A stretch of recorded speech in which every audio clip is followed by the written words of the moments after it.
Hello students, आज हम next part start करेंगे which is on page number 51। Chapter 5 जो हम इंडिगो कर रहे थे, जिसकी रीडिंग कंटिन्यू चल रही थी, इसमें पेज नंबर 51 पर last one paragraph is in June Gandhi was summon to sir Edward Gait the lieutenant governor. अभी तक हमने पढ़ा कि महात्मा गांधी जो हैं उन्होंने सभी पीजेंट्स के अंदर से और वहाँ के जो लोकल थे उनके अंदर से ब्रिटिशर्स के फियर को ख़त्म कर दिया था, और इसी वजह से महात्मा गांधी ने कहा था कि the battle of Champaran is one, यानी हमने चंपारण की लड़ाई को जीत लिया है। उन्होंने ऐसा इसलिए कहा था क्योंकि लोगों के अंदर से अंग्रेज़ों के प्रति जो डर था वो ख़त्म हो चुका था।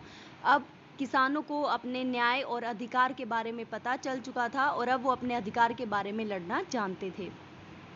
और पहली बार ऐसा हुआ था आधुनिक भारत में कि सिविल डिसओबीडियंस जो थी वो जीत गई थी। सिविल डिसओबीडियंस का मतलब होता है कि सरकार के आदेश को ना मानना, डिसओबे कर देना, चुपचाप, मतलब कोई प्रोटेस्ट नहीं करना, कोई धरना नहीं देना, बिना कुछ शो किए चुपचाप शांति से एक पीसफुल मैनर में डिसओबे कर देना, उसे सिविल डिसओबीडियंस कहा जाता है। और ये जो सिविल डिसओबीडियंस थी, सविनय अवज्ञा जिसे कहा जाता है, वो महात्मा गांधी के कारण सिविल डिसओबीडियंस जीत गई थी पहली बार आधुनिक भारत में। उसके बाद महात्मा गांधी ने अपनी प्रोसीडिंग्स जो हैं वो बढ़ा दी थी। अलग अलग जगह जाकर उन्होंने किसानों की तकलीफ़ों के बारे में सुना, उनके कंप्लेंट्स को सुना। 10,000 से ज़्यादा किसानों के स्टेटमेंट रिकॉर्ड किए गए, सबूत इकट्ठे किए गए, और ये सब जो उन्हें सबूत मिल रहे थे वो लैंडलॉर्ड्स के खिलाफ थे। और इसी बात से डरकर लैंडलॉर्ड्स ने इस चीज़ का कड़ा विरोध किया कि महात्मा गांधी और उनके जो सपोर्टर्स हैं उन्हें ये इंक्वायरी रोक देनी चाहिए। इस इंक्वायरी को रोकने के लिए लैंडलॉर्ड्स ने बहुत स्ट्रॉन्ग प्रोटेस्ट किया, कड़ा विरोध किया। In June Gandhi was summon to sir Edward Gait the lieutenant governor. जून के महीने में महात्मा गांधी को सर एडवर्ड गेट की तरफ से एक आदेश मिला जिसमें उन्हें बुलाया गया था। समन का मतलब होता है बुलाया जाना, और ये एक जो बुलावा होता है ये ऑफिशियल होता है, कोर्ट ऑर्डर के माध्यम से होता है। तो सर एडवर्ड गेट ने कोर्ट के ऑर्डर के माध्यम से गांधी जी को बुलावा भेजा, और ये जो सर एडवर्ड थे ये लेफ्टिनेंट गवर्नर थे। Before he went he met leading associates and again laid detailed plans for civil disobedience if he should not return। इससे पहले कि लेफ्टिनेंट गवर्नर से महात्मा गांधी मिलने जाते, उन्होंने अपने लीडिंग एसोसिएट्स यानी जो मुख्य उनकी टीम में वकील थे, वरिष्ठ वकील जो थे, सीनियर थे, उन सब के साथ बैठकर प्लानिंग की और आगे के लिए भी योजना बनाई कि यदि वो वापस नहीं लौटते हैं, महात्मा गांधी यदि वापस नहीं आते हैं, तो फिर से सिविल डिसओबीडियंस का पालन किया जाए। यानी कि फिर से यही जो सिविल डिसओबीडियंस मूवमेंट था, शांतिपूर्वक तरीके से प्रदर्शन करना, उसे जारी रखा जाए। Gandhi had 4 protracted interviews with the lieutenant governor, who as a result appointed an official commission of inquiry into the indigo sharecroppers situation। उसके बाद महात्मा गांधी सर एडवर्ड से मिले, और उनसे मिलकर, यानी उनकी एक मीटिंग नहीं हुई थी सर एडवर्ड के साथ, लगातार उनकी 4 लंबी लंबी मीटिंग्स हुई, डिस्कशंस हुए, और उसके बाद परिणाम ये निकला कि सर एडवर्ड ने एक ऑफिशियल कमीशन बनाई। एक कमीशन का मतलब होता है a group of people who are working for the same purpose, एक ही उद्देश्य के लिए काम करने वाले लोगों की टीम बनाई। कमीशन ऑफ इंक्वायरी यानी इंक्वायरी कमीशन बिठाई उन्होंने, और वो इसलिए बिठाई क्योंकि उन्हें शेयर क्रॉपर्स की जो ये प्रॉब्लम थी, इंडिगो के जो पीजेंट्स थे उनकी जो प्रॉब्लम थी, उस सिचुएशन को समझने के लिए, उसकी बारीकी से जांच पड़ताल करने के लिए ये कमीशन बिठाई गई। The commission consisted of landlords, government officials and Gandhi as the sole representative of the peasants. इस कमीशन के मेंबर्स कौन कौन थे इस टीम के? इसके अंदर लैंडलॉर्ड्स थे, क्योंकि उनका पक्ष भी सर एडवर्ड को जानना ज़रूरी था। गवर्नमेंट ऑफिशियल्स यानी सरकारी अफसर भी थे, और महात्मा गांधी जो कि किसानों की तरफ से इकलौते प्रतिनिधि थे, यानी किसानों के अकेले प्रतिनिधि जो उनकी समस्याओं को सामने रखते थे। Gandhi remained in Champaran for an initial uninterrupted period of 7 months and then again for several shorter visits. Mahatma Gandhi Champaran में शुरुआत में लगातार 7 महीने तक रहे। अनइंटरप्टेड पीरियड मीन्स एक ऐसा समय जो लगातार था, यानी इन 7 महीनों में महात्मा गांधी एक बार भी चंपारण छोड़कर नहीं गए। And then again for several shorter visits, और 7 महीने के बाद जब वहाँ से महात्मा गांधी चले गए थे, उसके बाद वो समय समय पर इस जगह की विजिट करते रहते थे। The visit, undertaken casually on the entreaty of an unlettered peasant in the expectation that it would last a few days, occupied almost a year of Gandhi's life. अब यहाँ पर unlettered peasant का मतलब है uneducated, एक ऐसा किसान जो कि पढ़ा लिखा नहीं है। ये जो अनलेटर्ड पीजेंट था, ये कौन था? Rajkumar Shukla.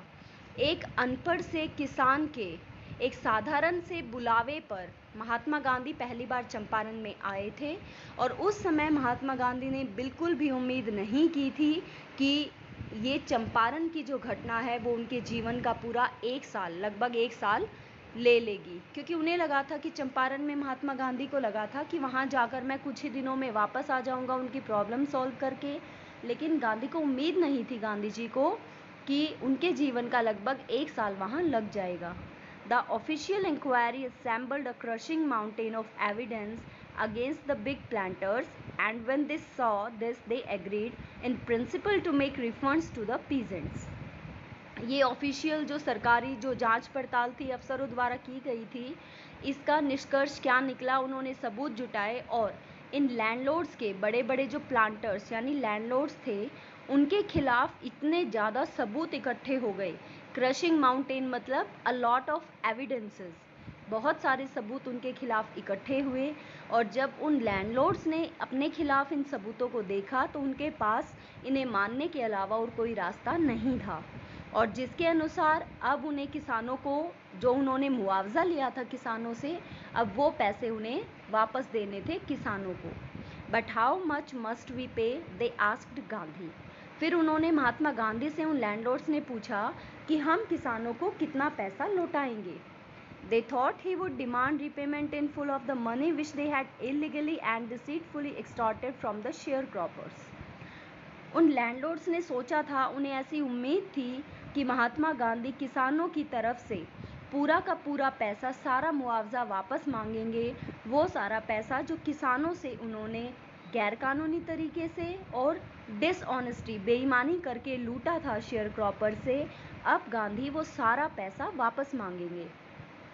He asked only 50%, लेकिन महात्मा गांधी ने केवल 50% मुआवजे की मांग की कि जो किसानों ने तुम्हें जितना भी पैसा दिया है उस मुआवजे का केवल 50% वापस कर दो, यानी आधा वापस कर दो। There he seemed adamant, writes reverend J.Z. Hodge, a British missionary in Champaran who observed the entire episode at close range. यहाँ पर जो महात्मा गांधी हैं वो बहुत शांतिपूर्ण तरीके से, एडमेंट का मतलब यहाँ पर होता है कि जो महात्मा गांधी हैं यहाँ पर उनकी सूझबूझ देखने को मिलती है, और ये बात लिखी है एक ब्रिटिश मिशनरी ने। मिशनरी होता है जो एक पर्टिकुलर धर्म को मानता है, उसे फॉलो करता है, और उस धर्म को केवल अपने ही देश में नहीं, उस धर्म का प्रचार वो दूसरे देशों में जाकर भी करता है। ऐसे एक ब्रिटिश पर्सन थे J.Z. हॉज। रेवरेंड जो है वो रिस्पेक्टेड के लिए यूज़ होता है, टू गिव रिस्पेक्ट।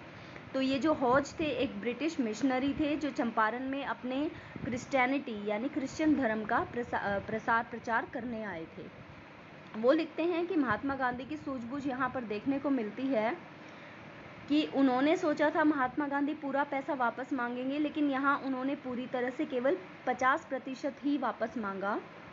और ये जो ब्रिटिश मिशनरी थे, जो ये हॉज थे, ये पूरी घटना को इन्होंने बहुत नज़दीक से देखा था। Thinking probably that he would not give way, the representatives of the planters offered to refund to the extent of 25%.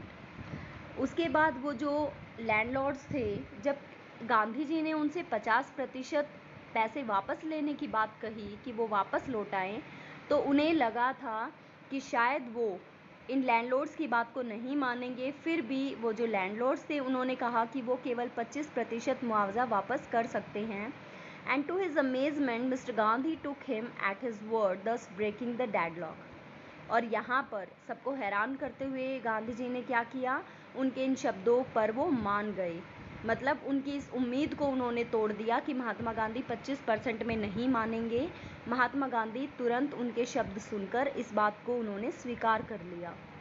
This settlement was adopted unanimously by the commission. Adopted means accepted, unanimously means without any opposition, without any objection. Commission के सभी members ने ये जो settlement, ये जो उनके बीच में contract हो गया कि लैंडलॉर्ड किसानों को 25% वापस करेंगे, इसे सबने बिना किसी ऑब्जेक्शन के, बिना किसी एतराज़ के मान लिया।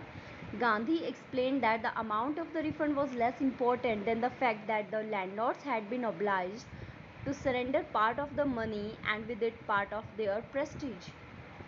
गांधी जी ने आगे बताया कि ये बात इतना मायने नहीं रखती कि वो लोग कितना पैसा देने के लिए राज़ी हुए, बल्कि इससे ज़्यादा, सबसे ज़्यादा महत्वपूर्ण बात ये है कि वो लोग केवल पैसा हमें नहीं लौटा रहे हैं, बल्कि उस पैसे के साथ साथ कहीं ना कहीं उनकी प्रतिष्ठा, उनका जो आत्मसम्मान है वो भी कम हो रहा है। केवल उनके पैसे हमें मिल रहे हैं, केवल उनका पैसा कम नहीं हो रहा, बल्कि उनका मान, उनकी प्रतिष्ठा, उनकी सेल्फ रिस्पेक्ट कम हो रही है, क्योंकि उन्हें किसानों को पैसे लौटाने पड़ेंगे जो कि वो नहीं चाहते थे। लैंडलॉर्ड्स लौटाना नहीं चाहते थे पैसे, लेकिन उनके ऊपर प्रेशर था, इसलिए उन्हें मानना पड़ा। Therefore, as far as the peasants were concerned, the planters had behaved as lords above the law.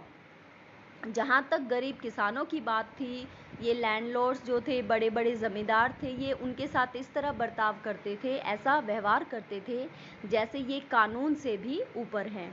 Now the peasants saw that he had rights and defenders.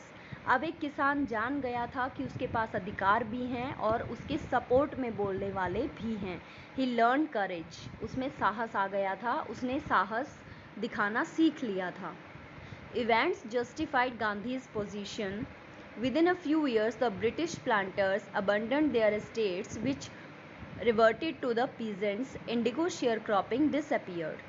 जैसे जैसे आगे घटनाएं होती गई, उससे महात्मा गांधी की जो जगह थी समाज में, उसका भी पता चलता गया कि समाज में, जनता में गांधी जी की क्या पोजीशन है।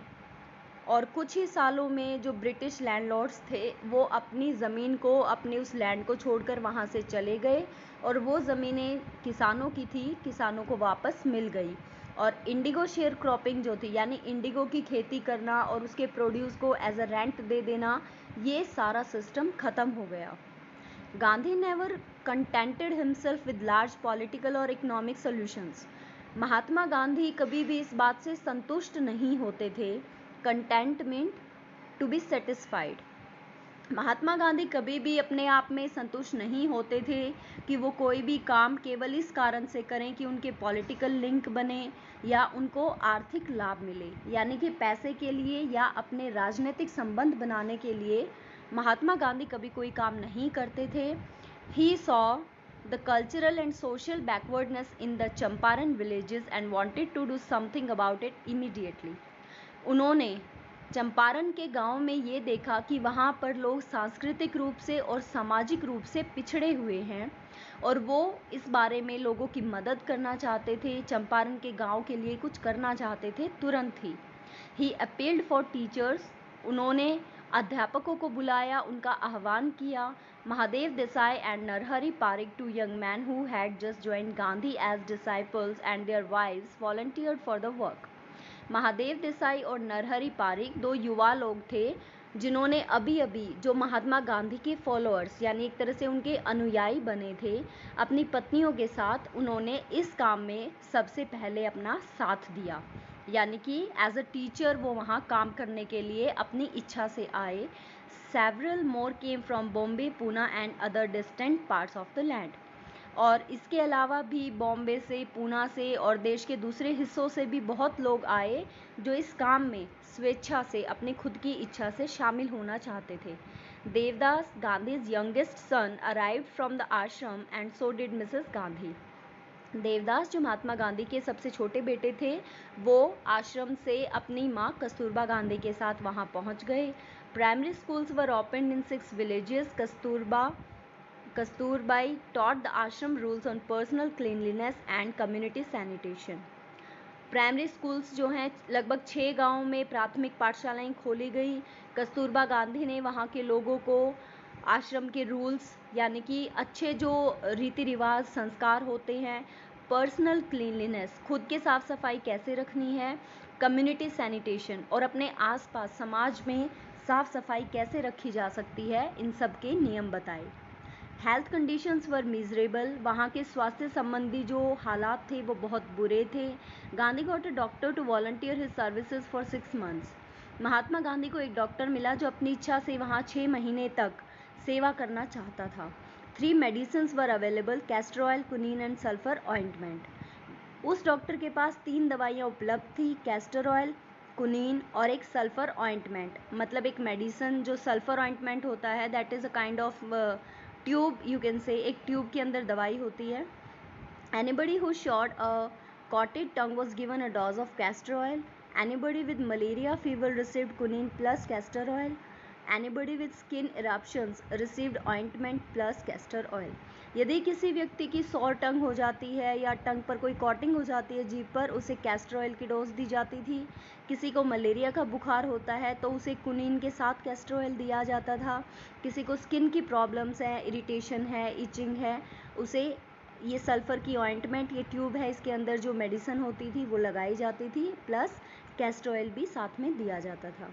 Gandhi notice the filthy state of women's clothes, वहाँ की महिलाओं के जो डर्टी क्लॉथ्स थे, फिल्दी स्टेट मीन्स डर्टी, वहाँ की महिलाएं जो डर्टी यानी गंदे कपड़े पहनती थी, महात्मा गांधी ने उनको भी नोटिस किया। He asked Kasturba to talk to them about it, उन्होंने कस्तूरबा गांधी से कहा कि वो उन महिलाओं से कपड़ों के बारे में बात करें। One woman took Kasturbai into her hut and said, एक महिला कस्तूरबाई को अपनी झोपड़ी में ले गई और कहा, look there is no box or cupboard here for clothes, कि देखो यहाँ कोई बक्सा, कोई अलमारी नहीं है जिसमें कपड़े रखे जाएं। The sari I am wearing is the only one I have, ये जो साड़ी मैंने पहनी हुई है, मेरे पास केवल एक यही साड़ी है। During his long stay in Champaran, Gandhi kept a long distance watch on the ashram. Champaran में भी लंबे समय तक महात्मा गांधी रहे। उस दौरान भी महात्मा गांधी ने अपने सेवाग्राम में जो उनका आश्रम था उस पर भी दूर से भी नज़र रखी। He sent regular instructions by mail, ashram के लोगों को वो मेल के द्वारा अपने निर्देश भेजते थे। And asked for financial accounts, और वहाँ का जो हिसाब किताब था वो मंगवाते थे देखने के लिए। Once he wrote to the residents that it was time to fill in the old latrine trenches and dig new ones, otherwise the old ones would begin to smell bad. एक बार उन्होंने वहाँ के रेजिडेंट्स को लिखा था कि अब समय आ गया है, जो पुराने, जैसे पहले क्या होता था, वॉशरूम की व्यवस्था नहीं होती थी स्पेशली गांव में, विलेजेस में, तो लोग क्या करते थे, पिट्स जो है यानी गड्ढे खोदते थे, उनको वॉशरूम जब उन्हें जाना होता था टॉयलेट के लिए, उनको यूज़ किया जाता था।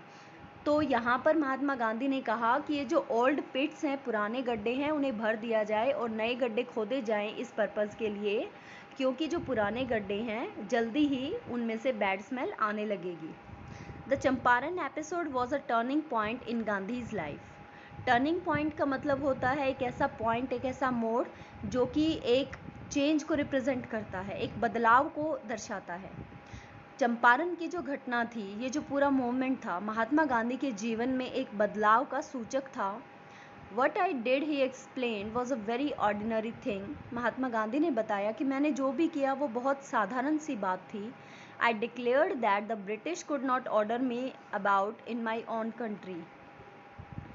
यहाँ महात्मा गांधी बताते हैं कि मैंने अंग्रेज़ों को कह दिया था कि मेरे ही देश में वो लोग मुझे आदेश नहीं दे सकते, यानी मेरे ही देश में मैं किसी बाहर वाले का आदेश नहीं सुनूंगा। But Champaran did not begin as an act of defence. Defence होता है ऑपोजिशन, किसी का ओपोज करना, किसी के खिलाफ जाना। लेकिन चंपारण की जो घटना थी, वहाँ पर जो कुछ भी हुआ, वो सब करने के पीछे महात्मा गांधी का उद्देश्य ये नहीं था कि वो अपने आप को किसी का अपोजिट ऑपोजिशन बताना चाहते हैं, किसी के खिलाफ जाना चाहते हैं। It grew out of an attempt to alleviate the distress of large number of poor peasants.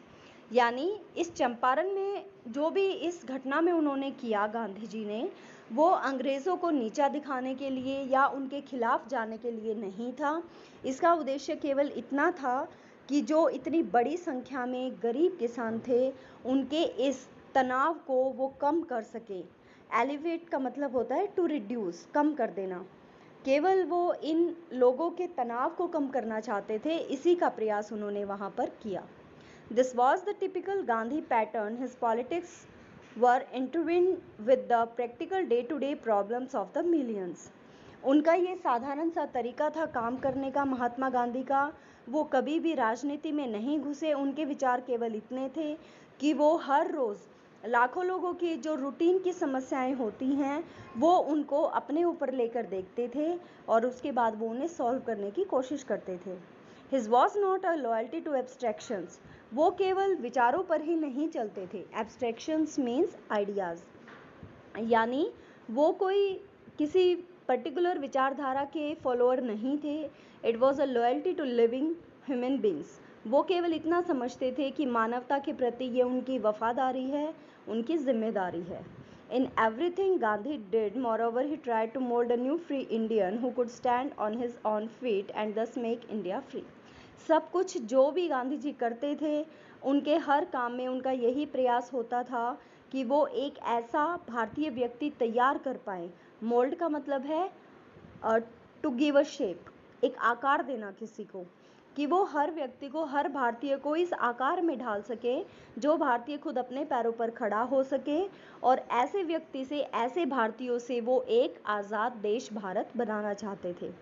Early in the Champaran action, Charles Freer Andrews, the English pacifist who had become a devoted follower of the Mahatma, came to bid Gandhi farewell before going on a tour of duty to the Fiji Islands. और जब चंपारण का ये action चल रहा था, ये सारी घटनाएं हो चुकी थी, तो चार्ल्स फ्रियर एंड्रयूज, जो कि एक इंग्लिशमैन थे, पैसिफिस्ट का मतलब होता है जो कि सत्य और अहिंसा पर, एक पीसफुल मैनर पर जो बिलीव करता है, शांतिपूर्ण तरीके से काम करने में जो बिलीव करता है, और जो कि महात्मा गांधी के बहुत बड़े फॉलोअर थे, एक समर्पित फॉलोअर थे, उनके अनुयायी थे। तो उनकी ड्यूटी, उनकी ट्रांसफ़र हो गई थी फिजी आइलैंड्स में। तो फिजी आइलैंड्स के लिए निकलने से पहले वो महात्मा गांधी से मिलने आते हैं, उन्हें अलविदा कहने आते हैं। Gandhi's lawyers friends thought it would be a good idea for Andrews to stay in Champaran and help them. तो महात्मा गांधी के जो फ्रेंड्स थे, जो उनके मित्र थे, जो वकील थे, उन्हें लगा कि ये बहुत अच्छा रहेगा यदि एंड्रयूज़ वहीं उनके पास चंपारण में रुक जाएं और उनकी सहायता करें। Andrews was willing if Gandhi agreed. Andrew भी वहाँ रुककर महात्मा गांधी के साथ उनकी सहायता करना चाहते थे यदि महात्मा गांधी सहमत हो जाते तो। But Gandhi was vehemently opposed. Vehement means strongly. लेकिन महात्मा गांधी ने इसका कड़ा विरोध किया। He said, You think that in this unequal fight it would be helpful if we have an Englishman on our side. उन्होंने कहा कि ये जो असमानता से भरी लड़ाई है, क्योंकि एक तरफ अंग्रेज़ हैं, ब्रिटिशर्स हैं, उनके साथ भारतीय लैंडलॉर्ड्स भी हैं, ज़मींदार भी हैं बड़े बड़े, जिनके साथ हम लड़ रहे हैं, जिनके खिलाफ हम लड़ रहे हैं। क्या तुम्हें लगता है कि ये ठीक रहेगा कि हम एक ऐसे ही इंग्लिश मैन को, एक ब्रिटिशर को अपनी टीम में मिला लें उन्हीं के खिलाफ लड़ने के लिए? This shows the weakness of your heart. ये दिखाती है कि तुम कमज़ोर हो, तुम्हारे अंदर हिम्मत नहीं है। The cause is just. हमारा लड़ाई लड़ने का जो उद्देश्य है वो न्यायपूर्ण है। जस्ट मीन्स न्यायपूर्ण। And you must rely upon yourselves to win the battle. और तुम्हें ये लड़ाई जीतने के लिए केवल अपने आप पर ही निर्भर होना होगा। You should not seek a prop in Mr. Andrews because he happens to be an Englishman. Prop means a support, किसी को सहायक के रूप में देखना। महात्मा गांधी उन वकीलों से कहते हैं कि तुम्हें मिस्टर एंड्रयूज़ में एक सहायक को नहीं देखना है क्योंकि वो एक इंग्लिशमैन है। He had read our minds correctly, Rajendra Prasad comments. Rajendra Prasad ने कहा था कि महात्मा गांधी ने हमारे माइंड को, हमारे विचारों को सही पढ़ा था। And we had no reply, और हमारे पास कोई जवाब नहीं था। Gandhi in this way taught us a lesson in self reliance. इस तरह से महात्मा गांधी ने हमें एक पाठ सिखाया था, और वो पाठ क्या था? आत्मनिर्भर बनना। Self reliance, Indian independence and help to sharecroppers were all bound together. आत्मनिर्भरता और भारत की आज़ादी और इसके साथ साथ शेयर क्रॉपर्स की मदद करना, ये सारी चीज़ें, सारी घटनाएं ऐसी थी जो महात्मा गांधी ने एक के बाद एक की, यानी शेयर क्रॉपर्स की मदद की, उन्हें आत्मनिर्भर बनाया, और इस आत्मनिर्भरता का ही परिणाम था कि हमारे देश को आज़ादी मिली। सो स्टूडेंट्स, ये चैप्टर इतना ही था। आई होप आपको समझ में आया होगा। Thank you so much.